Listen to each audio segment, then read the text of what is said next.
Bienvenidos ya al desarrollo de la información y el día de hoy presten mucha atención a esta entrevista porque es importante atender justamente a una situación que pasa en casi todas las, digamos, jurisdicciones a nivel país y por lo cual obviamente pues nosotros hemos invitado hoy a la doctora Pozo para hablar digamos del saneamiento predial. Hay muchas acciones a veces que desconocemos, cambios dentro de la legislación peruana, y de esos cambios a veces uno desconoce, ¿no? El tema de herencias y este proceso. Está la doctora Pozo en línea. Doctora, muy buenas tardes. Janio le saluda a través de Prensa Veraz. Gracias por su atención. ¿Qué tal, Janio? Buenas tardes con todos los oyentes. Bien, doctora, es un espacio donde también nosotros damos, digamos así, oportunidad a profesionales que conocen de temas muy álgidos que se vive en nuestra provincia de Serendín.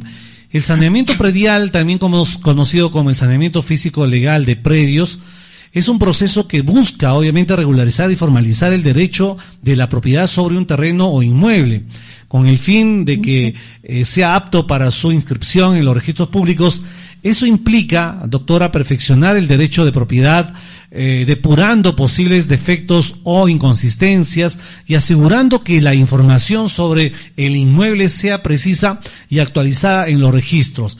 Este saneamiento predial implica varios pasos, doctora, de identificación, individualización del terreno, la depuración de los derechos que recaen sobre él, la elaboración de los planos, documentación técnica, y a veces justamente en todo ese abanico de acciones hay desconocimiento, y por eso que a veces justamente hay problemas familiares, hay problemas no solo en los digamos saneamiento predial, obviamente los privados, sino peor aún, a veces las municipalidades también tienen ese problema. Si no, miremos lo que pasó aquí nada más, el problema del Cerro San Isidro, ¿no? Y otros bienes que tiene obviamente la municipalidad, que seguramente están en esas mismas consecuencias.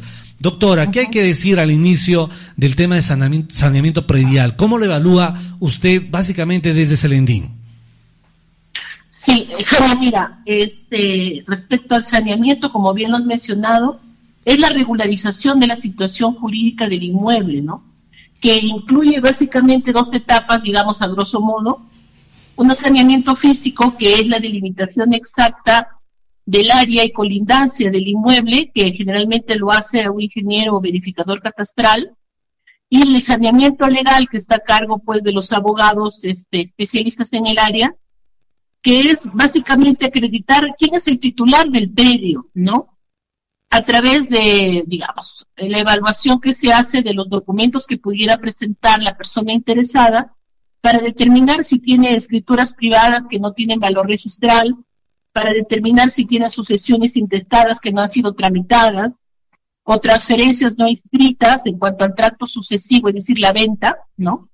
O si existe superposiciones o doble inscripción en cuanto a las partidas registrales inscritas en SUNAT, ¿no? Entonces, básicamente, a través de un ejemplo, lo puedo determinar, ¿no? Imaginemos que una persona X tiene una propiedad que es, no sé, una casa de 250 metros cuadrados, ¿ya? Que ocupa, no sé, hace 40 años, pero que sin embargo, cuando tiene un documento privado, ¿no?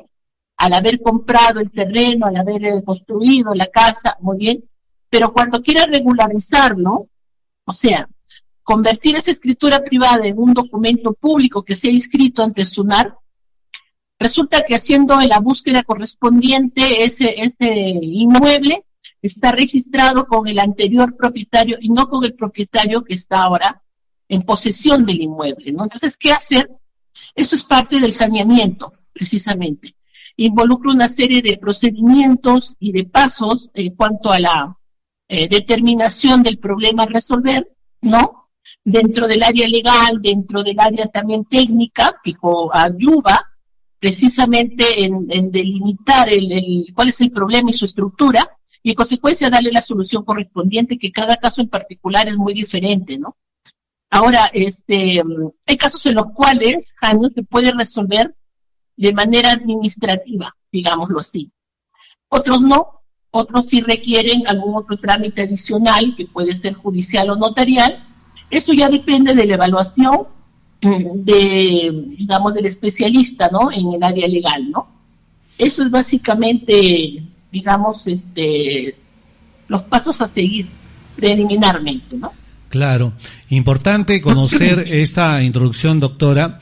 Ahora sí, bajo esos, esos pasos señalados, ¿quién está hoy en la actualidad? ¿Quién puede, darle el peso legal justamente para un saneamiento predial? Siempre se ha dicho que las notarías obviamente son las únicas que puedan dar este trámite y finalmente pues legalizarlo. Pero ya la norma va cambiando permanentemente, doctora. ¿Las municipalidades pueden hacer ese trabajo? ¿Lo están haciendo? Sí, mira, la información que tenemos, desde la óptica de la empresa en la que estoy trabajando, que es Renasi, especialista en saneamiento, es que efectivamente, ¿no? Hay una norma en específico, que es la ley 31560, que está emitida desde noviembre del 2020, pero que su reglamento se ha puesto en vigencia desde agosto del 2022. Que básicamente, mira tú, faculta a las municipalidades distritales o provinciales a realizar formalización de la propiedad informal que se encuentran dentro de su jurisdicción, dentro de su área de competencia, ¿no? En forma compartida con COFOPRI. Porque si ustedes recordarán, COFOPRI, que fue la entidad que, precedió al PET, ¿no? Y que el PET precedió incluso a otra entidad que ya no existe, está dada desde el gobierno de Velasco Alvarado en temas de saneamiento físico-legal de predios. Pero claro, con el devenir del tiempo se ha ido cambiando no tanto en cuanto a las competencias, sino a la forma de realizar los procedimientos, ¿no? Esto se ha flexibilizado, menos mal, dándole a través de esta norma y de otras complementarias, ¿no?, que han modificado la Ley Orgánica de Municipalidades, que es la 27972, que ha establecido competencias, compartidas con COFOPRI, a través de su norma, que es la 28687, y que ha permitido que municipalidades, sean provinciales o distritales, puedan realizar, ¿no?, este tipo de saneamiento físico-legal con el objetivo de titular los predios, por supuesto, previos requisitos establecidos, ¿no? Y que requiere, pues, un poco también la voluntad política, ¿no?, de estas autoridades para poder ejecutar lo que ya la ley está facultando hacer. Nosotros hemos indagado, en lo que es el departamento de Cajamarca, y tenemos entendido que, por ejemplo, en Jaén, esto ya está siendo ejecutado justamente desde que se dio la norma o desde que se permitió entrar en vigencia, que es el 2022. Y aquí en nuestra provincia, en Celendín, tenemos entendido que el distrito de José Gálvez también tiene ya la ordenanza municipal correspondiente que le permitiría ejercer estas facultades y que ayudaría a la población, que lo requiera, ¿no?, el poder titular su predio sin necesidad de ir a otras instancias, directamente a su municipalidad, cumpliendo, por supuesto, los requisitos necesarios, y que de esta manera se pueda titular el predio que ocupan de repente hace tantos años, ¿no? Pero estamos observando que no todas las entidades municipales están haciendo uso de esta herramienta legal que ayudaría mucho a la población que así lo requiera. Claro, doctora, causa rareza, ¿no?, desde el 2022 que se tiene ello, y solo en Celendín la municipalidad de José Gálvez tiene su ordenanza, pero ¿por qué no la provincial? Porque este es como usted lo ha dicho, lo ha señalado, esta es una ayuda para la población. No se va a gastar mayor recurso económico de repente, que sea un poco menos, pero de todas maneras, ¿qué está pasando entonces?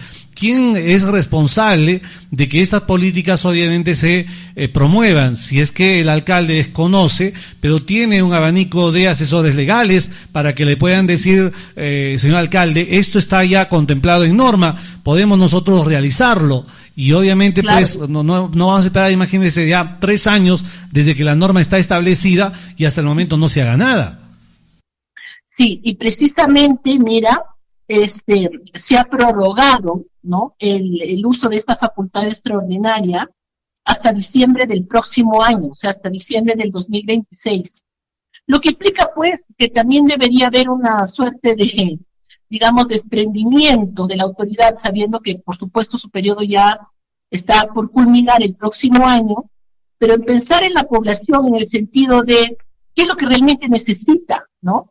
Porque, por ejemplo, observamos que hay muchas, no solamente aquí, sino en otras provincias, áreas de habilitación urbana, ¿no?, o áreas que no están, que pueden o no estar catastradas, ¿no?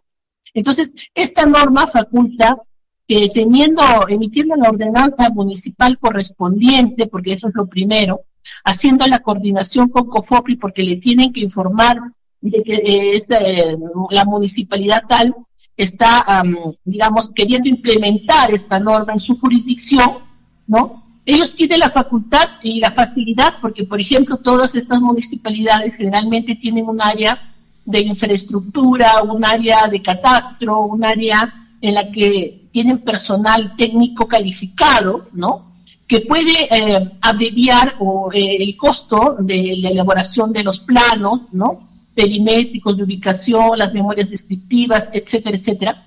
Entonces, dentro de ese marco, más los requisitos que señala la ley, por supuesto, que tienen que cumplirse por parte de quienes sean interesados, y teniendo ya la facultad, ellos pueden, como le digo, en colaboración directa con la municipalidad y con especialistas en lo que sería derecho inmobiliario y saneamiento, ¿no?, llegar a hacer la titulación directa, es decir, la municipalidad emite el título una vez realizado todo el procedimiento previo, por supuesto, ya no pasa a nivel notarial, pasa de frente a registros públicos. Imagínate. Entonces, ¿cuánto nos ahorramos? Realidad, por supuesto, claro, hay costos, pero son mínimos, ¿no? Pero requiere, como te menciono, el desprendimiento y la voluntad de la autoridad correspondiente. ¿Para qué? Para que esto quede, pues, como una especie de legado, de ayuda, ¿no? Porque el procedimiento tiene sus plazos, tiene sus etapas, por supuesto, ¿no? Pero que eso va a devenir en una situación en efectivo para quien lo requiera o quienes lo requieran, que es importante, ¿no? Porque el lograr un saneamiento físico-legal implica, por ejemplo, que el predio pueda ser vendido de manera legal y no informal, como se está viendo bastante en la región Cajamarca, ¿no? Implica que el predio pueda ser hipotecado para acceder a créditos ante entidades financieras, pues, bancos que todos conocemos, ¿no? Implica también que se puede acceder a programas estatales de vivienda o de infraestructura, como por ejemplo techo propio, ¿no?, cuyo primer requisito, y todos lo saben quienes han podido hacer la averiguación correspondiente, le exige que el predio esté inscrito en registros públicos. Además de la seguridad jurídica que eso implica para su propiedad, para evitar problemas con terceros, sea pues con herederos, con colindantes, o simplemente con terceras personas que pudieran estar disconformes, ¿no?, en el área de linderos o en la misma propiedad como tal, ¿no? Entonces, eso es lo que implica el saneamiento, básicamente, y los beneficios que esto otorga, ¿no? Claro. Y eso es lo que la población tiene que conocer y saber, ¿no? Claro, doctora, con esa experiencia, con esa, digamos, norma, no hubiese pasado lo que hemos tenido, esta consecuencia de San Isidro, si es que hubiese implementado estas políticas desde 2022 en adelante. Claro. Ahora, por ejemplo, hay una diferencia en cuanto a lo que son, pues, predios urbanos, predios rurales, predios particulares o predios de propiedad estatal. Ahora, en el caso de predios estatales, en otro momento yo lo he manifestado, el predio estatal puede ser de dominio público, perdón, o también de dominio privado, ¿no? Ahora, por supuesto que tienen un marco, ¿no? En base a la ley 29151, que establece, pues, sus requisitos y todo lo demás, ¿no? Sabemos que son predios, pues, que generalmente son inalienables, inembargables, imprescriptibles, ¿no? Pero que se sujetan a ciertos procedimientos legales, ¿no? Para cautelarlos en cuanto a su protección, en cuanto a su uso, ¿no? Que eso tiene que estar, pues, a cargo de la autoridad correspondiente, ¿no? Porque son bienes del Estado, ¿no? Entonces, que eso está regulado también, pues, específicamente por el Sistema Nacional de Bienes Estatales, ¿no? Entonces, el asunto es que se tiene que, teniendo las herramientas legales, digamos, se tiene que ejecutar, precisamente para cautelar o para proteger este tipo de bienes y evitar situaciones como las que se suscitaron, pues, lamentablemente, ¿no? Claro, porque esta informalidad nos advierte, ¿no? Escuchamos a cada momento, vemos que se está vendiendo, se está lotizando en zonas que a veces, pues, no tienen sentido común y básicamente no respetando, por ejemplo, a fajas marginales, ya no se respeta ni al vecino mismo. Entonces, creo que no existe, digamos, aún, o usted no aprecia eso, doctora Pozo y Salendín, de que no existe desde la municipalidad un orden justamente para el tema, primero, del saneamiento predial, que es importante. ¿Cuáles son las consecuencias si es que no, obviamente, saneas tu predio? Y cuáles son las facilidades si es que lo tienes saneado. Entonces, a veces se compra estos terrenos, pero te dicen, bueno, yo te vendo con todos los servicios posibles, ¿no? Como es agua y luz, y al final, cuando el comprador va, no encuentra nada de ello, y bueno, termina protestando en la municipalidad. Por eso, porque no hay políticas desde adentro para poder mitigar toda esta situación, doctora Pozo. ¿Eso se ha evidenciado? Sí, por supuesto, Janio. Mira, por ejemplo, ¿no? En esta ley que faculta a las municipalidades el tema del saneamiento físico legal y la titulación posterior, hay excepciones, ¿no? ¿Cuáles son las excepciones? Básicamente, ¿no? Muy brevemente. Por ejemplo, que los predios no están ubicados en zonas protegidas, que no estén en fajas marginales, ¿no? Que no estén en lugares en los cuales no cuente con habilitación urbana, ¿no? Entonces, hay ciertas condiciones. Por eso que la persona o las personas que compran inmuebles, ¿no? Tienen que considerar ello. Por ejemplo, ¿no? Una persona que quiera comprar, no sé, pues un lote, ¿ya? Ejemplo, ¿no? 150 metros cuadrados, eso es un ejemplo, pero que esos 150 metros cuadrados pertenece a un área de extensión mayor que puede ser, pues, no sé, 500 metros cuadrados. Entonces, para poder adquirir esa propiedad, yo tengo que determinar como comprador, primero, si ese lote, que forma parte de otro de mayor extensión, está independizado.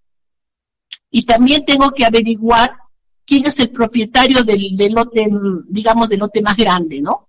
¿Por qué? Porque cuando quiera yo inscribirlo, se tiene que saber, o sea, y determinar de quién es el lote matriz. Si yo digo, no me interesa que de quién sea, no es así, señor. Está usted equivocado en su apreciación y en la forma en cómo conscientemente y de manera responsable debe adquirir, pues, un inmueble, ¿no? Que es un terreno, por ejemplo, ¿no? ¿Por qué? Después el tracto sucesivo, es decir, la venta, la hace generalmente, en lo que he observado yo aquí en Celendín y en otras provincias de Cajamarca, a través de los juzgados de paz no letrados, Jano. Y probablemente porque la población quiera o ahorrarse el dinero que corresponde hacerlo de otra manera, ¿no? O por desconocimiento, porque los jueces de paz de primera o segunda nominación, que son no letrados, ¿no? Tienen, pues, una ley, que es la 29824, y un reglamento, que es el Decreto Supremo 007-2013 de Just, ¿no? Que está en vigencia, mira tú, desde abril del 2012. Abril del 2012, lo que significa que estamos 2025, son hace ya 13 años que está en vigencia esa ley, por la cual se le recortaron facultades notariales a los jueces de paz no letrados, o de primera o segunda nominación, que es lo mismo, ¿no? Por ejemplo, ¿no? Antes sí, antes de esta ley, podían, por supuesto, emitir escrituras de carácter imperfecta, que luego pasado por la notaría y luego a registros públicos podía inscribirse. Pero ya a partir de esta ley, ellos ya no tienen esa facultad como funcionarios del Estado, ¿ya?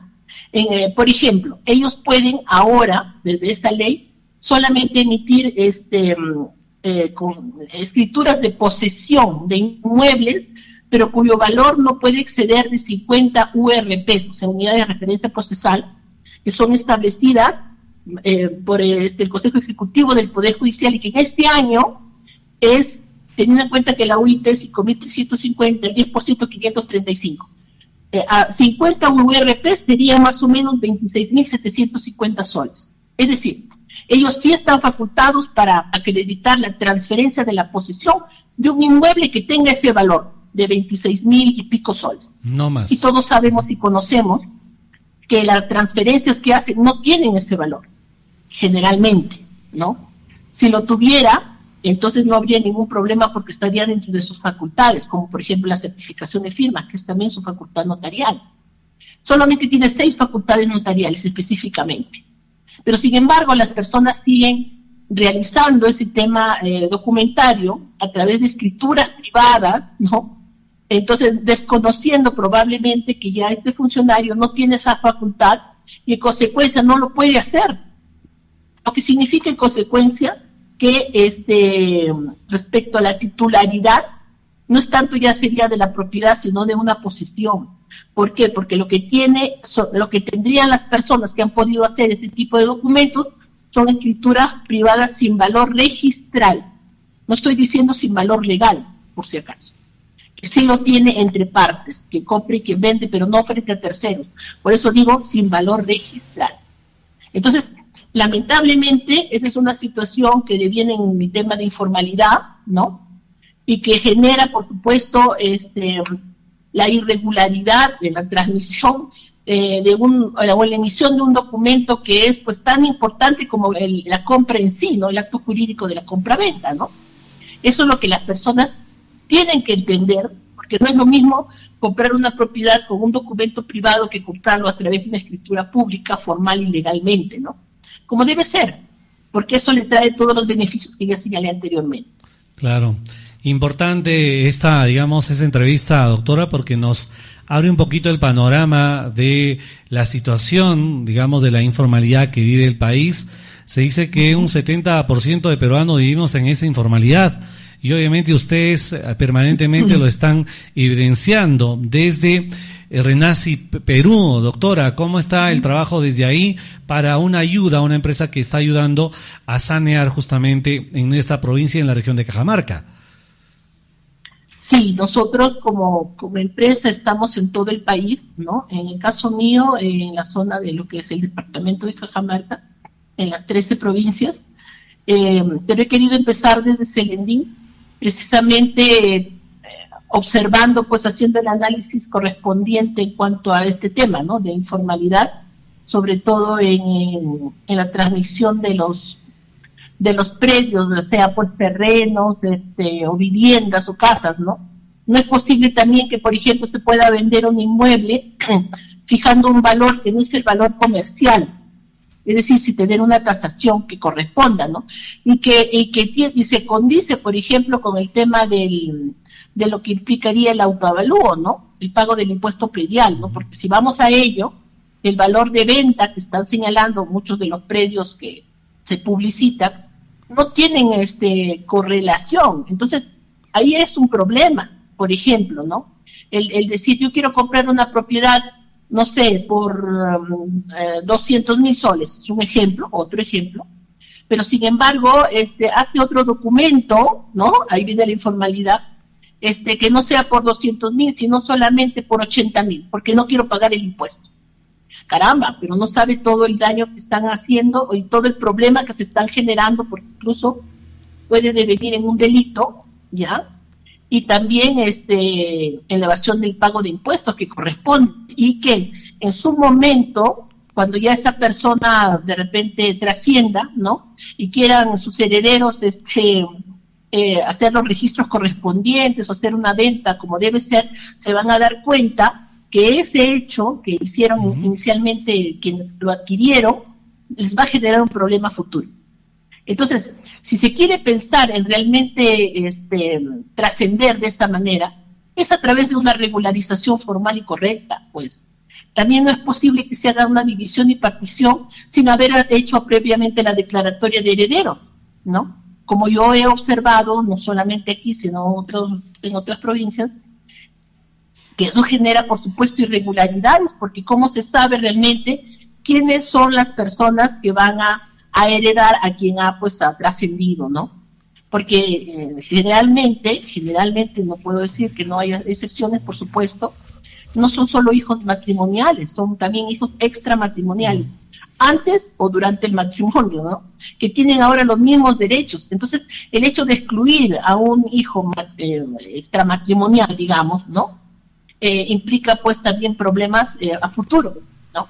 Implica también un problema en cuanto a una real división y partición de los bienes que pudiera haber dejado el causante o quien haya fallecido, ¿no? Entonces, toda esa situación se tiene que considerar muy seriamente, porque no se trata de hacer falsas declaraciones, porque eso también es un delito, ¿no? Entonces, eso es lo que un poco la población tiene que tener en cuenta. Si se quiere hacer algo, que se haga de manera correcta, ¿no? Claro. Para no tener problemas a futuro, o no dejarlo, esos problemas después, pues, a los hijos o a los nietos o a quienes les corresponda suceder, ¿no? Doctor, eso es otro tema que también sí se está observando, ¿no? Qué importante tocar estos temas, es una ayuda también a la población para estar bien primero atendidos a esta educación predial que es importante. Y finalmente, ¿cómo lo ubican, doctora? ¿A qué números telefónicos? Y bueno, vamos a tener también seguramente tocar sus puertas en las próximas, entrevistas para, obviamente, pues, coger puntos importantes que la ciudadanía nos pueda llegar a dar también sus preguntas y nosotros trasladado a usted para que finalmente, pues, todo vaya por la legalidad y más que todo también por el respeto, ¿no? Sí, con todo gusto, Janio, a través del WhatsApp del 993-93-2512 o del 995-764-880 para poder atenderlos con todo gusto y cariño y disipar de repente algunas inquietudes o situaciones que pudieran poner a consideración. Doctora, un gusto saludarlo y gracias también por su atención a través de Prensa Veraz. Muchas gracias a ustedes. Que tengan buena tarde. Gracias. Buenas tardes.